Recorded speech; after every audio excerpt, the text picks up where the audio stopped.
चालू। Hello friends, good evening. कैसा है आप लोग?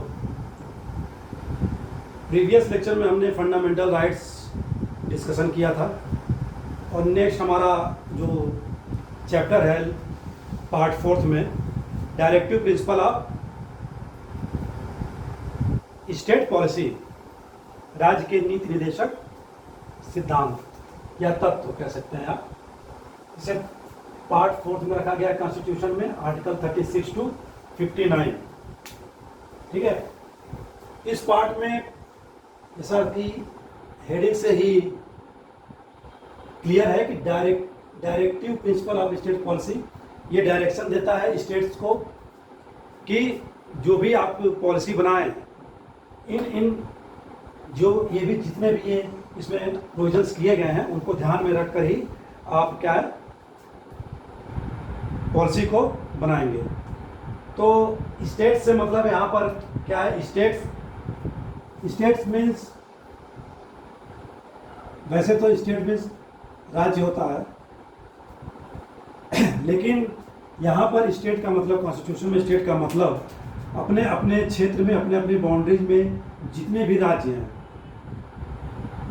ओके, सारे स्टेट्स और सेंटर लेवल पर यूनियन, ठीक है, केंद्र सरकार। तो स्टेट की मीनिंग जो कॉन्स्टिट्यूशन में है उसका जो मीनिंग है मतलब है वो स्टेट मतलब सारे राज्य, भारत के सारे राज्य और केंद्र सरकार यूनियन गवर्नमेंट, ठीक है। ओके, तो हम इस चैप्टर के थ्रू आर्टिकल 36 से लेकर आर्टिकल 36 से लेकर 51 तक देखेंगे। हालांकि इसको दो पार्ट में देखेंगे, काफ़ी बड़ा आर्टिकल साइंस में 18 आर्टिकल के करीब हैं। तो आज हम कुछ आर्टिकल्स को समझने का प्रयास करेंगे और बाकी नेक्स्ट लेक्चर में समझने का प्रयास करेंगे। तो देखिए, डायरेक्टिव प्रिंसिपल ऑफ स्टेट्स जो है, स्टेट्स पॉलिसी जो है, इसी पार्ट के आधार पर, पार्ट फोर्थ के आधार पर, राज्य के नीति निर्देशक तत्व के आधार पर ही कॉन्स्टिट्यूशन को, इंडियन कॉन्स्टिट्यूशन को सामाजिक दस्तावेज भी कहा जाता है। ओके, सोशल डॉक्यूमेंट भी इसको कहते हैं, social document. On the basis of this part, constitution of India is known as social document. Social document क्यों कहते हैं? क्योंकि समाज या सोशल से रिलेटेड जितने भी वर्ग हैं या मेनली जितने भी वीकर सेक्शंस हैं उनके लिए स्पेशल प्रोविजंस करने के लिए ये स्टेट्स को क्या करते हैं, डायरेक्ट करते हैं, निर्देश देते हैं। ठीक है, तो चलिए हम आगे बढ़ते हैं। आगे हमारा अगला फर्स्ट आर्टिकल, इसमें जो 36 है, हालांकि इसमें कुछ नई बात नहीं कही गई है, वही बात है कि इसमें बताया गया कि स्टेट के अंदर कौन कौन आते हैं, कौन कौन से अथॉरिटी इसके शामिल की जाती हैं। ठीक है, तो यहाँ स्टेट से मतलब यहाँ स्टेट्स में कौन कौन आते हैं उससे मतलब यही है कि जो भी हमने डिस्क्राइब किया था आर्टिकल 12 में, कहाँ पर, फंडामेंटल राइट्स, उसमें जो हमने देखा था कि स्टेट्स के अंतर्गत कौन कौन से आते हैं, क्या क्या आते हैं, जैसे केंद्र सरकार और उसकी संसद, राज्य सरकारें और विधानमंडल, स्थानीय निकाय, अन्य अथॉरिटीज। ओके, तो उसी की बात यहाँ पर करता है कि the term state in part fourth has same meaning as in the part third dealing with FR. ठीक है, एफआर मतलब फंडामेंटल राइट्स में जो डील किया गया है स्टेट के लिए, वही मीनिंग यहाँ पर भी होगी आर्टिकल 36 के तहत। ओके, नेक्स्ट आर्टिकल हमारा है कि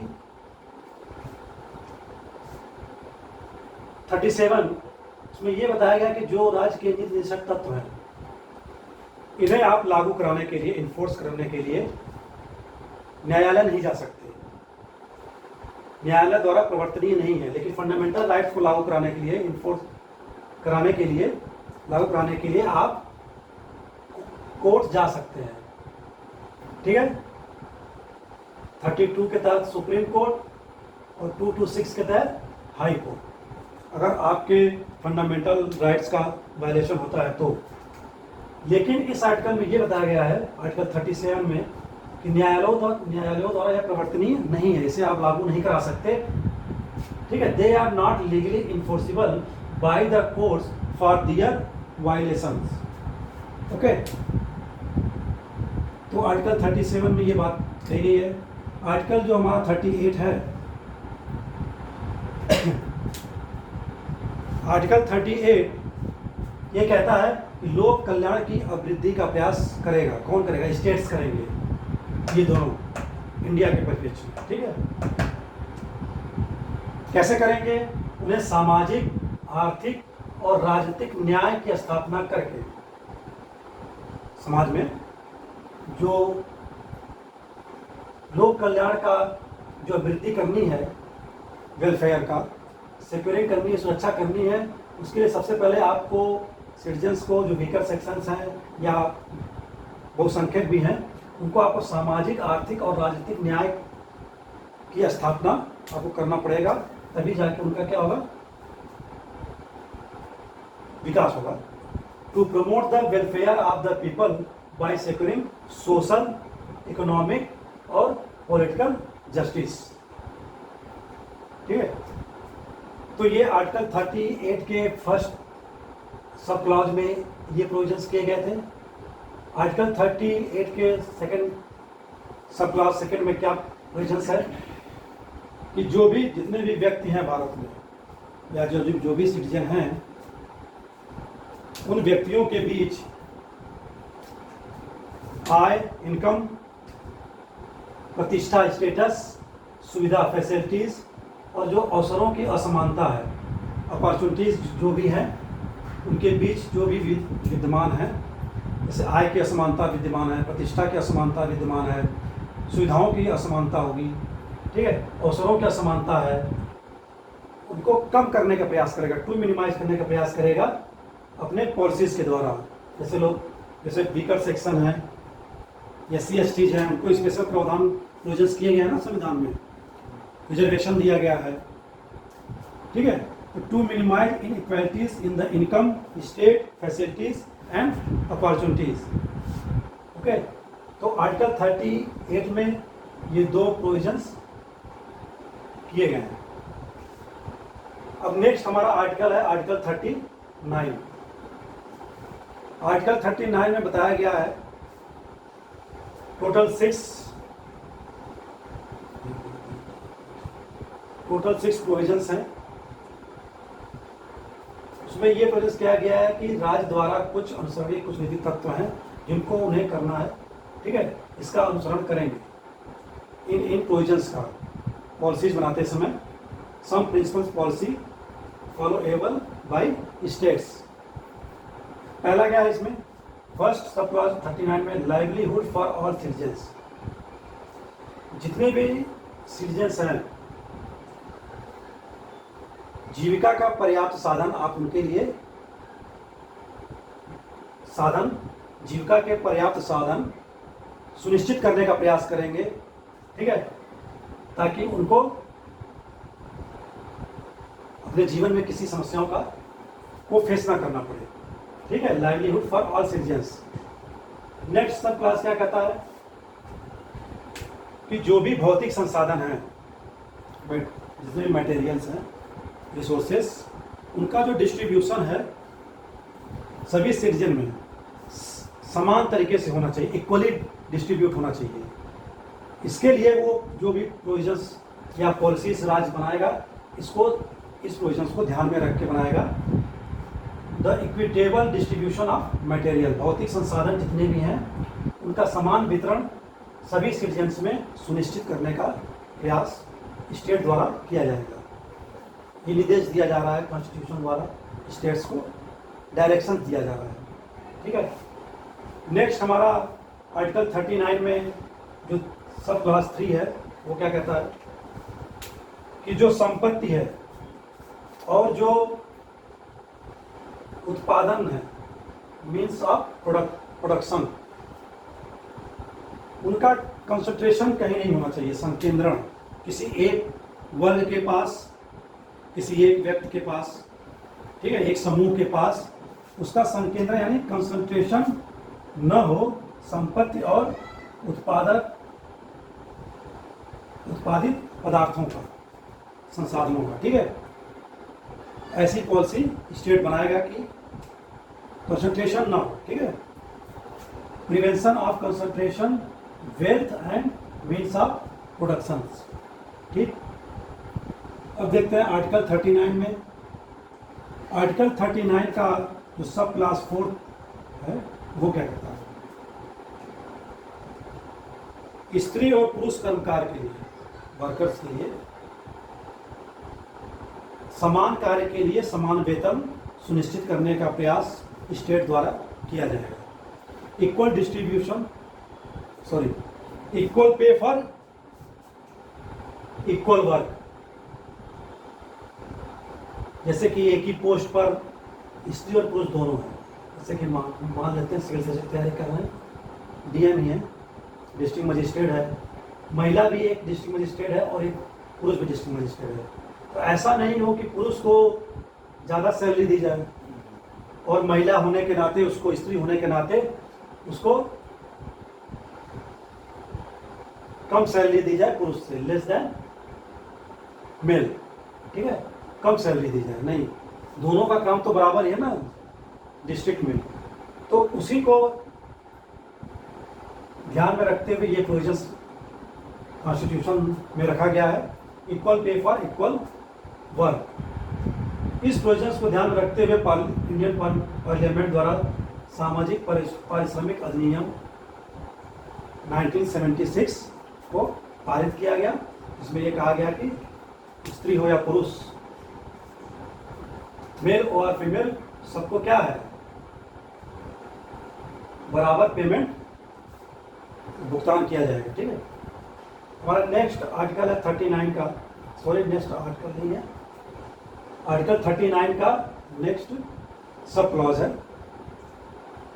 preservation of health and strength of workers and children against possible abuses, ठीक है। जो हमारे वर्कर्स हैं, स्त्री या पुरुष, ठीक है, उनके स्वास्थ्य और शक्ति का, हेल्थ स्ट्रेंथ का, और जो बच्चे हैं, ठीक है, जो बच्चे हैं उनको किसी फोर्स के साथ या बाध्यता के साथ किसी ऐसे काम में ना लगाया जाए, दुर्व्यवहार वाले काम में, इसका प्रिजर्वेशन कौन करेगा, स्टेट द्वारा ऐसे प्रोविजंस किए जाएंगे, ओके।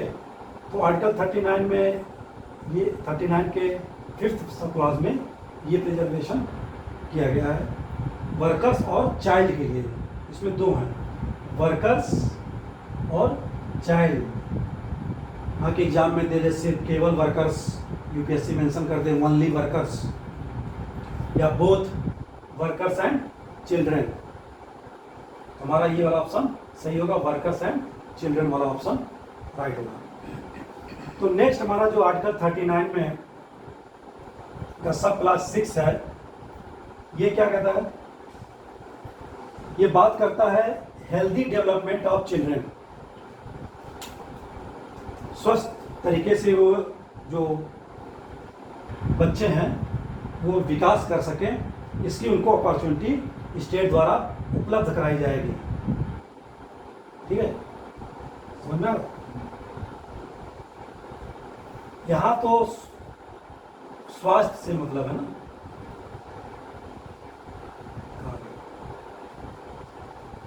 इसमें वर्कर के स्वास्थ्य की बात की गई है, लेकिन यहाँ जो उनके विकास, चिल्ड्रंस के जो हैं, जो बच्चे हैं, उनके डेवलपमेंट की बात की जा रही है। ऐसा माहौल, सर्कमस्टांसेस बनाया जाएगा पॉलिसी के थ्रू स्टेट के कि चिल्ड्रन जो हैं अपने जीवन में स्वस्थ विकास कर सके, स्वास्थ्य नहीं, स्वस्थ। स्वास्थ्य तो अलग चीज़ हो गया, वो शरीर से रिलेटेड हो गया। स्वस्थ या फेयर कह सकते हैं, वो डेवलप कर सकें। तो हमने देखा कि आर्टिकल 39 में 6 सब क्लॉजेस के थ्रू क्या क्या प्रोविजंस किए गए हैं। ओके, तो नेक्स्ट हमारा आर्टिकल 39 का में ही एक सब क्लॉज जोड़ा गया, समान न्याय और निःशुल्क विधिक सहायता। किस अमेंडमेंट के तहत? जी अमेंडमेंट 44 कॉन्स्टिट्यूशनल अमेंडमेंट एक्ट 1978। ठीक है, equal justice and free legal aid, समान न्याय और निःशुल्क विधिक सहायता। किसको? जो वीकर सेक्शन है, सबको नहीं, जो वीकर सेक्शन है, इकोनॉमिकली जो वीकर सेक्शन है, उनको equal justice and free legal aid राज्य द्वारा उपलब्ध कराने का प्रयास किया जाएगा। इसमें आप सभी आर्टिकल में देखेंगे तो उसमें यही लास्ट जो शब्द आएगा, प्रयास किया जाएगा। किसके द्वारा? स्टेट द्वारा। क्यों कहा जा रहा है? ये जरूरी नहीं है, इसको आप लागू नहीं करा सकते न्यायालय द्वारा। ठीक है, ये स्टेट पर निर्भर करता है कि वो ये प्रावधान या एक्ट के थ्रू पार्लियामेंट में पास करा के ले आए। ओके, तो देखिए ये तो प्रोविजन हो गया, अमेंडमेंट के थ्रू एक एक्ट लाया गया था 87 में। ये वीकर सेक्शन पे, इकोनॉमिकली जो वीकर सेक्शन है उनको प्रोवाइड कराने के लिए एक एक्ट लाया गया था इस 1987 में। फिर एक अथॉरिटी बनाई गई 1995 में। 1995 में एक अथॉरिटी बनाई गई। आपने सही बोला, राइट, लेकिन नालसा जो है एक्ट नहीं है, अथॉरिटी बनाई गई है। हाँ, NSA, national legal services authority. ठीक है, ये तो मान लीजिए नालसा दिसंबर 1995 में इसका फॉर्मेशन किया गया। चीफ जस्टिस इसके पैटर्न चेयरमैन होते हैं, करंट चीफ जस्टिस। अभी कौन है? DY चंद्रचूड़। ठीक है, वो एक्ट था विधिक सहायता, लीगल विधिक, हाँ विधिक सहायता, विधि सेवाएं।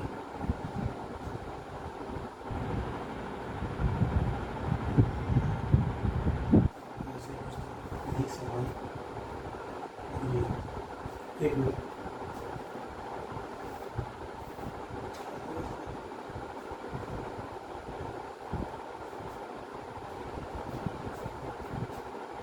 तो जो एक्ट लाया गया था विधिक सेवा अधिकरण अधिनियम, सॉरी प्राधिकरण अधिनियम।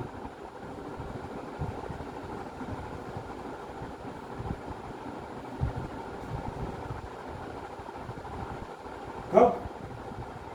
1987 में।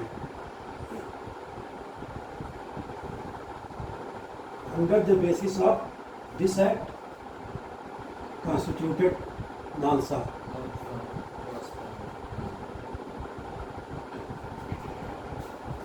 ठीक है, तो इसी एक्ट के तहत नालसा का गठन किया गया, जो क्या करती है भारत में जो इकोनॉमिकली वीकर सेक्शन है उनको निःशुल्क फ्री विधिक सेवाएं उपलब्ध कराने का काम करती है, वर्क करती है। ठीक है, समझ रहे हैं? उनके ये वकील है, वकील निःशुल्क लॉयर्स आप कर सकते हैं अगर आप सक्षम नहीं हैं, बड़े वकील प्राइवेट या, ठीक है, तो आप इसके तहत नालसा आपको प्रोवाइड कराएगी निःशुल्क, वो लॉयर आपका केस लड़ेगा। ठीक है, तो ये है समान न्याय और निःशुल्क विधिक सहायता। आर्टिकल 14 क्या कहा गया है कि राज्य जो है ग्राम पंचायतों को का गठन करेगा, टू ऑर्गेनाइज विलेज पंचायत, और उनके उत्तरदायित्व, कर्तव्य, कार्य भी सुनिश्चित करने का प्रयत्न करेगा या प्रयास करेगा। ठीक है, उनकी लाइबिलिटीज, वर्क्स, आर्टिकल 40 में यही है। तो स्थानीय निकाय से संबंधित जो एक आर्टिकल आप पाएंगे वो आर्टिकल 40 में भी है, इसके through directive principle of state policy के थ्रू। ठीक है, इसी को ध्यान कर रख के 1993 में पंचायतों को क्या दिया गया, संवैधानिक दर्जा दिया गया। ठीक है, नेक्स्ट हमारा आर्टिकल है आर्टिकल 41। 41 हम क्या कहता है कि जो स्टेट्स हैं, राज्य हैं,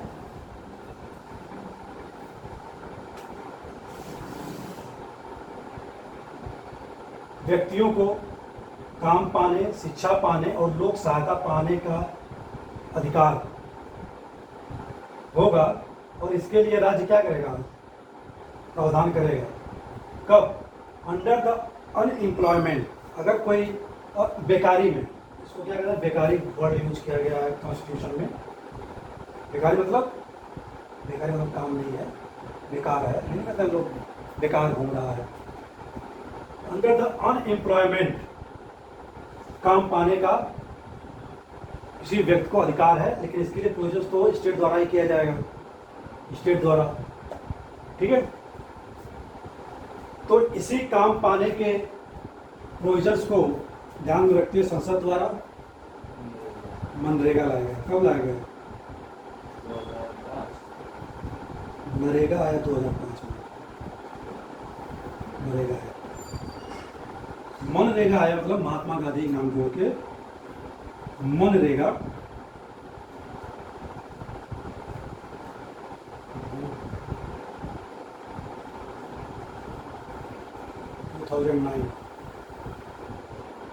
चुनाव से पहले लाया गया था, 2009 में जब चुनाव था